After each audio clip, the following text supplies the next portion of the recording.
Hi అండి, welcome to my channel Chintu wonder vlogs. ఈరోజైతే మన వీడియోలో నేను ఎగ్ రైస్ చేసి చూపిస్తున్నానండి. చాలా సింపుల్గా చేసేసుకోవచ్చు, ఎటువంటి సాస్లు యూజ్ చేయకుండా సింపుల్గా అప్పటికప్పుడే చేసేసుకోవచ్చు అండి. ఇంట్లో కర్రీ ఏమి లేనప్పుడు కానీ, లేదంటే పిల్లలు ఎప్పుడైనా అడిగినప్పుడు ఇలా వెంటనే చేసేసుకోవచ్చు. వీడియోని ఫస్ట్ నుంచి లాస్ట్ వరకు స్కిప్ చేయకుండా చూసేయండి. నచ్చితే లైక్ చేయండి, షేర్ చేయండి, ఛానల్ని సబ్స్క్రైబ్ చేసుకోండి. ముందుగా స్టవ్ వెలిగించి గిన్నె పెట్టుకొని ఒక 2 మిర్చి వేసుకున్నానండి. సన్నగా తరుక్కొని వేసుకోవాలి. వేసుకున్న తర్వాత చక్కగా వేగిపోవాలండి. వేగిపోయిన అది మనం రైస్లో పెట్టుకుంటే కూడా చక్కగా తినేసేయచ్చు. అలా వేగిపోయిన తర్వాత ఒక 3 eggs వరకు తీసుకున్నాను నేను. అలా కలిపేసుకున్న తర్వాత ఇప్పుడు అందులోనికి ఒక టీ స్పూన్ వరకు పసుపు తీసుకున్నాను.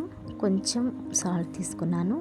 సాల్ట్ అయితే ఒక టేబుల్ స్పూన్ వరకు తీసుకున్నాను. పిల్లలు కొంచెం మంట తక్కువ తింటారండి. సో నేను కారం అయితే కొంచెం తక్కువగానే తీసుకున్నాను, ఒక టేబుల్ స్పూన్ వరకు.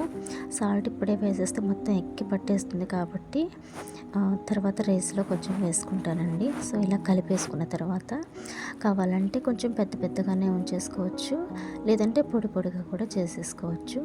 కొంచెం అల్లం పేస్ట్ వేసేసుకొని ఆ పచ్చివాసన పోయేంత వరకు వేయించుకున్న తర్వాత ఇందులోనికి రైస్ వేసేసుకున్నానండి. అన్నము మనం అప్పటికప్పుడు వండుకుందైతే కొంచెం చల్లారి పెట్టుకోవాలి.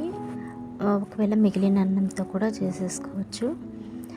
బిగినర్స్ కూడా చాలా ఈజీగా చేసేసుకోవచ్చు అండి.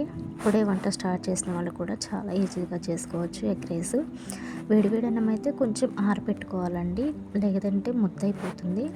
సో అన్నం వేసుకున్న తర్వాత కొంచెం సాల్ట్ వేసేసుకొని, ఇందాక మనం వేసుకోలేదు కదా, సాల్ట్ వేసేసుకొని కలిపేసుకోవాలి. కలుపుకున్న తర్వాత గరం మసాలా వేసుకోవాలండి. గరం మసాలా ఒక టీ స్పూన్ వరకు వేసేసుకొని మొత్తం కలిపేసుకోవాలండి. అలా పచ్చివాసన పోయేంత వరకు చక్కగా కలిపేసుకుంటే అంతేనండి, మనకైతే ఎగ్ రైస్ అయితే రెడీ అయిపోయింది. ఇక్కడ మనమైతే ఎటువంటి సాస్లు వాడలేదు కాబట్టి చాలా సింపుల్గా త్వరగా అయిపోతుందండి. సాల్ట్ చూసుకొని సర్వ్ చేసుకుంటే వేడివేడిగా చాలా బాగుంటుంది. అంతేనండి, మనకైతే ఎగ్ రైస్ అయితే రెడీ అయిపోయింది. వీడియో మీకు నచ్చినట్లయితే లైక్ చేయండి, షేర్ చేయండి, సబ్స్క్రైబ్ చేసుకోండి. రెసిపీ ట్రై చేయండి, ఎలా ఉందో కామెంట్ చేయండి. Thanks for watching.